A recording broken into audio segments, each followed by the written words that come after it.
Hi, let's do a book haul.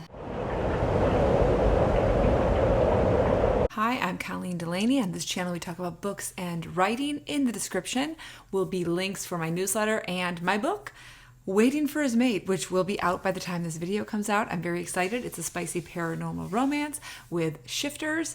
And let's get started on today's video. Today is a Monday, and it is the most Monday feeling Monday ever. My hair is soaking wet. I'm sorry. I got about 3 hours of sleep last night because one of my kids has croup. It's very early for croup. If you are a parent, croup is usually more of like a November through March virus, which is usually quite helped by being outside in cold air.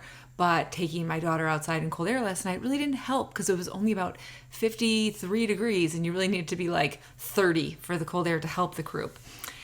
And I already had to call the gas company this morning because I thought I could smell a gas leak outside when I walked my kids to the bus stop.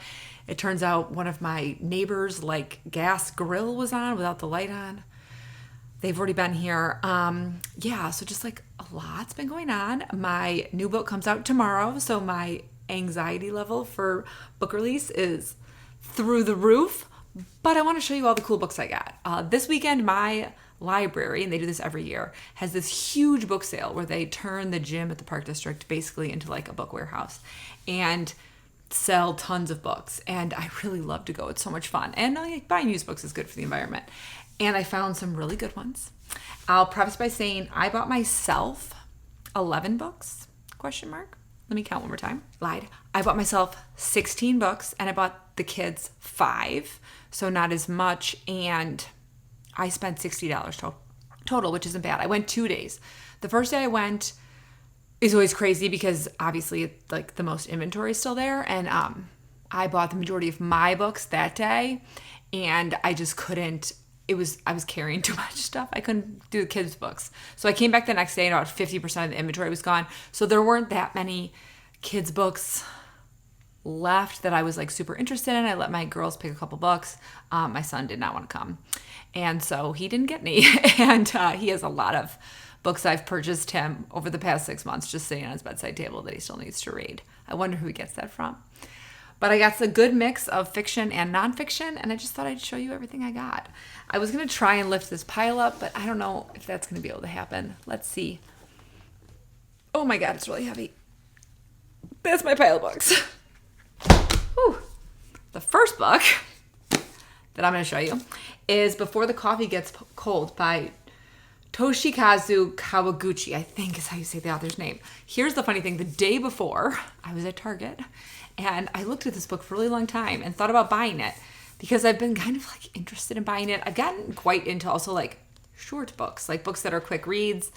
I've been in this mood in which I want to read a book in 2 days. Just how I want to consume it, which I'm not I can't read a 500-page book in 2 days.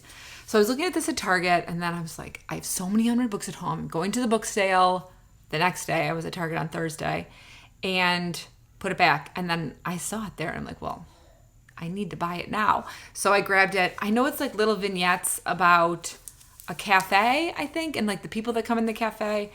I also just saw that the 4th book in the series is coming out, and I really hope I love it. I just want to read something that's kind of cozy, and this seems like it might be the ticket. Next, I got When the Emperor Was Divine by Julie Otsuka, and I bought this a little bit on a whim because it was $2. But when I worked at an indie bookstore, this was really popular, and we sold a ton of copies. I'm actually looking up to see. Yeah, it came out in 2002, so it was the first summer I worked at that indie bookstore.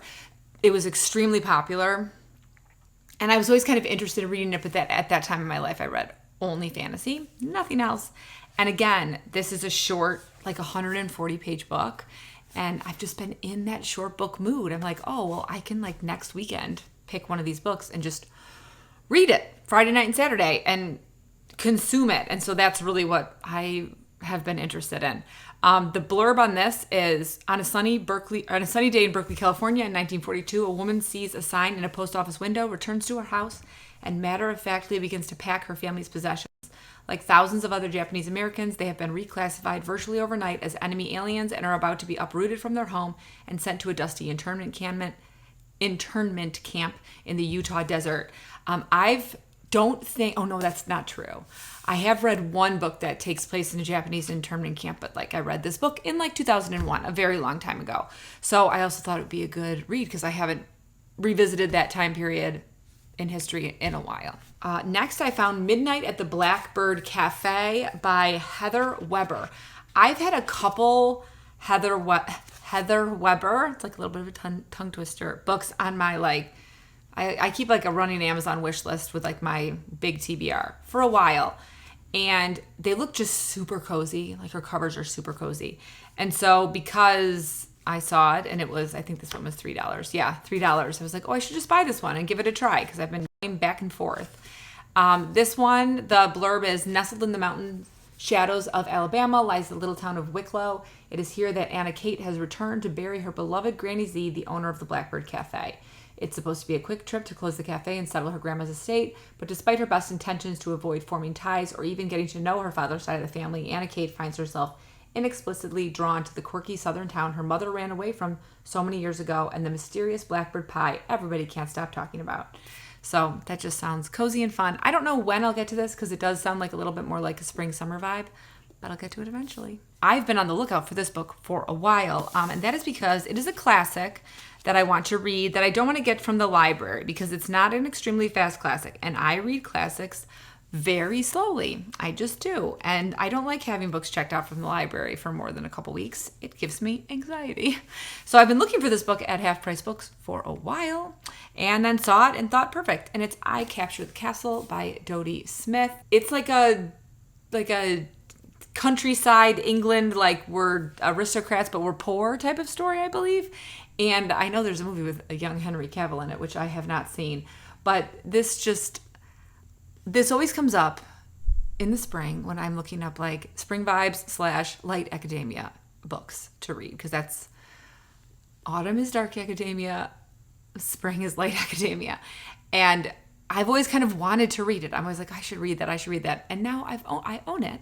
So if I want, I can read it slowly also, which I kind of like doing. Like maybe I'll read 50 pages this fall, and then maybe I'll read 100 pages in the winter, and maybe I'll finish it in the spring. All right, so last year at this book sale, I bought Winter Solstice by Elin Hilderbrand, being like, oh, I'm going to read this in December. But then I read the first page and was like, wait a second, this doesn't feel like a book one. And so then I looked it up, and it's book 4 in a series, and I'm like, oh, great. So I didn't want to read book 4, and I was like, well, I'll just keep an eye out for the other books in the series when I'm at used bookstores. All year I didn't see it every time I went to Half Price Books. This year I go to the book sale, and I see both Winter Street and Winter Storms, and I'm like, oh, I'll grab both of them. So Winter Street is book 1, and I think Winter Storms is book 3. So there's another one in between that I can't remember the name of. I'll write it right here for you. But so my plan is this December, I'm going to read Winter Street. And then if I love it, maybe I'll get book 2 and read it in December also. But I kind of want to read these over a couple years. I really like a solitary Christmas story in December. I'm not a huge holiday book reader. For a very long time, I read My True Love Gave to Me, which is a collection of YA short romances, every December. But then I did read it for probably 7 years in a row. And then the last time I read it, I was like, I've read this too many times. I don't want to read it anymore. So then I read Walking in a Witchy Wonderland by Julia Cross. And I've read that the last 2 Christmases. And I loved it the first year. And then the second year I read it, it was good, but it definitely struck me as it's not going to be one of those books I can reread every year. So I'm like, I need a new Christmassy thing. And I like that this is a series because it's not like I'm going to have to read the same book every December. So in December this year, I'll read Winter Street, perhaps book 2 if I really enjoy this one. And then next year, or 2 years from now, I'll read Winter Storms. And then at some point in my life, I'll read Winter Solstice. I also grabbed Nantucket Nights by Elin Hilderbrand.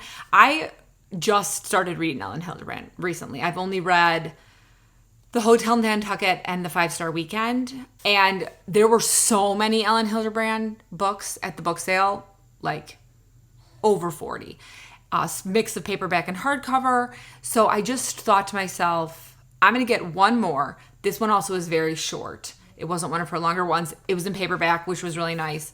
So I was thinking maybe in like March, when I'm really feeling like I want to, like some summer vibes, which I tend to get to once people are always like, January's the worst. I don't agree, because I still feel very cozy in January.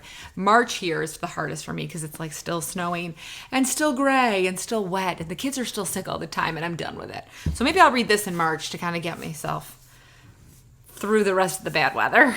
Okay, so next I found a book that I've been like hemming and hawing about whether or not to buy for a while, because I know my sister has the paperback, and I was like, I could just borrow it from her. But I just have kept forgetting to ask her for it. And I actually can't find the price in this. I was trying to look for the price to tell you how much I paid for it. Oh, there it is. $4 for a hardcover. And it's The Silent Patient by Alex Michaelides. He wrote The Maidens. This is the first book, though. And it's referenced in The Maidens. And I really liked The Maidens. I know that some people didn't like it at all, but I really liked it. I thought it was a very good dark academia thriller that I super enjoyed, and I've been wanting to read his other book, so I grabbed it. I know this is about a woman who commits like a terrible murder and then stops speaking, and it's about her like psychotherapist trying to figure out what happened, which sounds pretty good. Yeah, so I'll definitely read that this fall. All right, so I have 3 more fiction books. And if you know me and follow this channel, you know I love Alice Hoffman. So when I saw a huge box of Alice Hoffman books, I was extremely excited. And there were several I hadn't read, but I capped myself at 3. And these are the 3 that I picked. So I got Here on Earth, which here's the blurb. There's the cover. After 19 years in California, March Murray returns to the small Massachusetts town where she grew up. For all this time, March has been avoiding her own troubled history, but when she encounters Hollis, the boy she loved so desperately, the man who has never forgotten her, the past collides with the present as their reckless love is reignited. This dark romantic tale asks whether it's possible to survive a love that consumes you. The answers that March Murray discovers are both heartbreaking and wise. As complex as they are devastating, for in heaven and in all our dreams, love is simple and glorious, but it is something altogether on earth.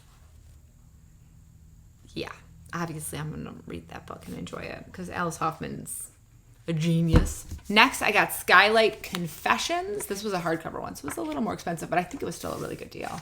Yeah, $3 for hardcover.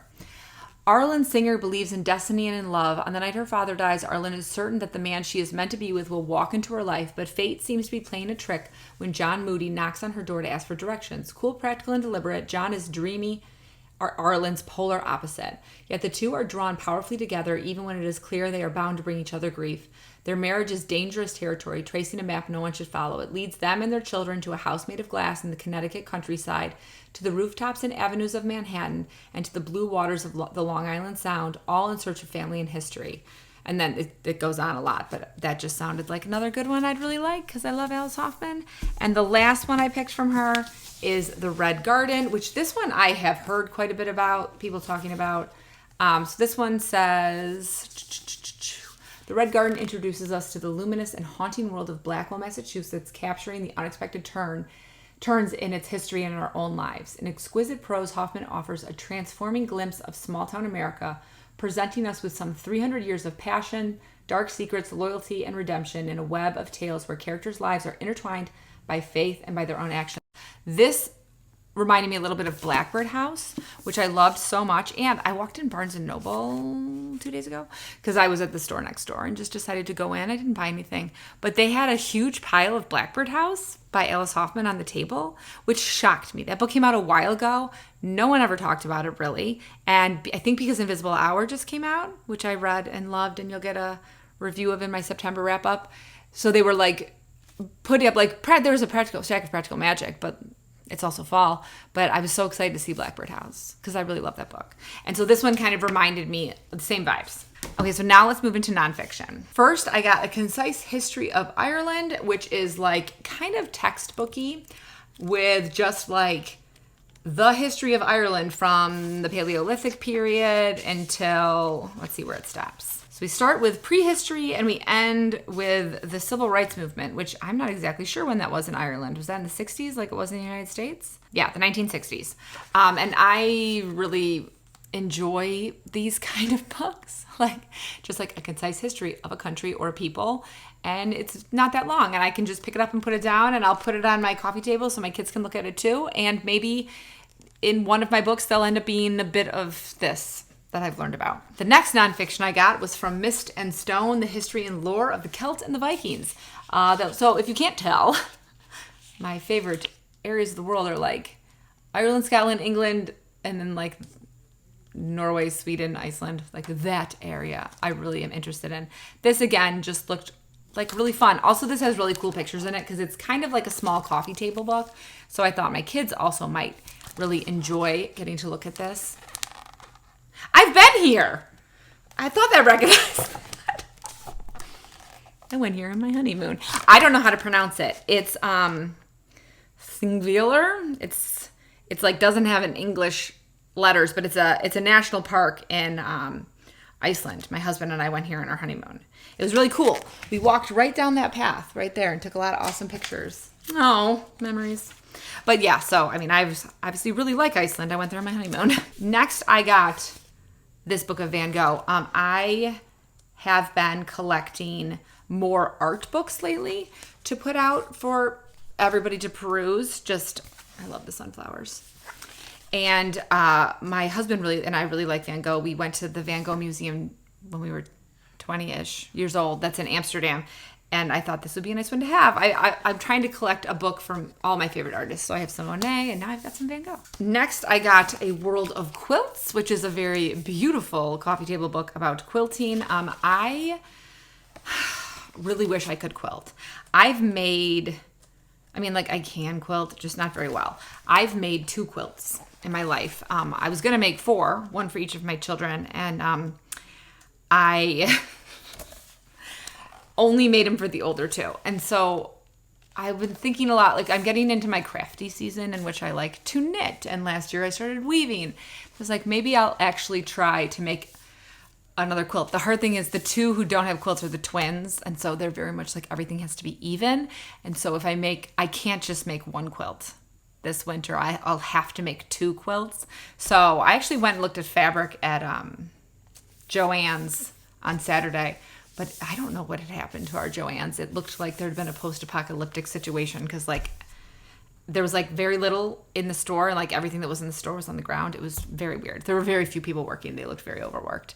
But we'll see. There were some really good ideas in here, so maybe I will make 2 quilts this winter. We'll see. And then lastly, I got The Cottage Garden by Christopher Lloyd with Richard Byrd. And I really enjoy gardening, and there's this area in my yard that I am trying to sort of cultivate as a cottage garden slowly because, it's work to get your garden going and to make it something that's going to look beautiful for years. And so I don't even think I put anything new in this year. Last year I put in a plum tree. I've got a rose bush. I have a handful of perennials. Last year I planted zinnias there. I didn't plant them this year because I had a very rough summer. And so my garden took a little bit of a hit. But next year I'd like to add some more things just to make it look more like a cottage garden. So that's why I grabbed that one. And that's it. That's all my books. We're not going to look at the kids' books because they already put them in their bedrooms and I don't want to try and rifle through and find them. But it was a pretty good book haul. Also considering I didn't spend that much money. $60 for 21 books is a pretty good deal, especially since I got quite a few larger coffee table type books, quite a few hardcovers. I think it did a very good job. Last year I did a no buy September and I ended up buying so many books, and then I realized September is not a good month for me to do a no buy. If you've read any of these books, please tell me in the comments what you thought of them, if you loved them. If you're still hanging around and you want to let me know you got this far, but you don't want to say anything in the comments, please give me a big stack of book emoji because we all have a big stack of books in this corner of BookTube. As always, I hope you're in the middle of a good book, about to start reading a good book, or about to start writing a great book. I'll see you soon.